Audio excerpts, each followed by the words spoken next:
My name is Kenneth Bunch, and today we're going to be talking about the three-point shot in basketball, specifically over the technique, the positioning, and some specific players who have really changed the game on how it is played today. When talking about the three-point shot, we have, of course, the rim and the backboard of what we are really used to seeing with basketball. But just beneath that, we have a small rectangular shape. It's usually colored, that we call the paint. And expanding outwards from that, we have the arch. Behind that arch is what is considered the three-point shot. Some of the most intense games have simply been taking that one step behind that arch to create a three-point shot, especially in moments where it's only been a couple of points away and a few seconds left in the game, and somebody takes that three-point shot to really turn the tide, and all of a sudden the other team is winning.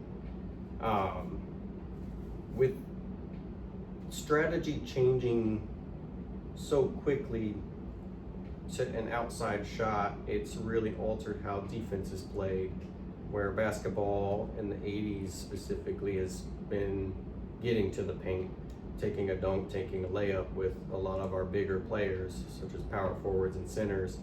Now it's focused on, do we have somebody open and available around the arch to take that three-point shot that will really mess up the momentum of a game, which has overall changed how centers and power forwards are playing.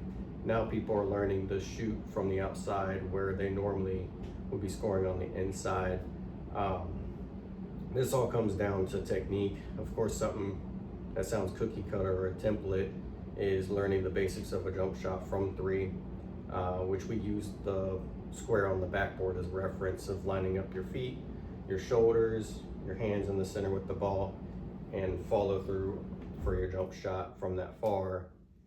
That simple understanding on just taking a jumper or jump shot will teach most people on how to expand their scoring abilities, which is where today's basketball is going. Of course, it is important that not just taking a 3-point from anywhere is going to win you the game. It's, of course, positioning in itself. We have a few different points on the court that you want to pay attention to, which is the top of the arch, which is in line with the backboard. We have the wings on the left and right side, which is the curve, and then the corners. When you're kind of in front, whether you're in the wings or directly in front, it's more of a easier shot since you have a backboard to rely on. In the corners, it's more of a risky shot that you don't have anything but the rim to rely on. So it really alters how defense is playing. If somebody's in the corner taking a three, they tend to think that it's a lot less likely to make it since you don't have a backboard to rebound the shot into the net. So defense is more likely to play tighter on the top of the arch. Players who have really shown how effective this positioning can be has started with Larry Bird in the 80s. He's considered one of the pioneers of the three-point shot, where in a time it was really skillful in getting through the defense to get to the paint and score.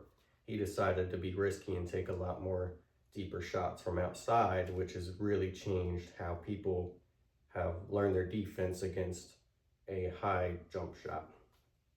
Of course, Larry Bird has influenced the future generations, which comes to a gentleman named Ray Allen, which he took what Larry Bird created and set a record, according to yahoosports.com, of nearly 3,000 three-point shots made in just a regular season of basketball, which at that time, a lot of fans of basketball has considered him to be the greatest shooter of all time. But with greatest shooter of all time comes inspiration of beating those records, which comes to modern basketball today, which a lot of us know Stephen Curry. Today's modern three-point shooter, according to Reuters.com, is the first player to hit 4,000 three-point shots made in a regular season. But not only that, he's taken the three-point shot and evolved it in itself. where now it's not just one step behind the arch, now it's several. Now it's 5 feet, 7 feet, 10 feet, even 12 feet behind the arch, making a three-point shot really confusing on how defense is played now. With that, it's really difficult to imagine if basketball were to ever go back to its roots of scoring in the paint again, getting around defense, getting it to the center, while the three-point is just so effective in winning games today and taking a much deeper shot. But it is a great example on how just one shot completely changed basketball to what it is today. But thank you for listening today. And that was how the three-point shot has changed and developed in basketball history.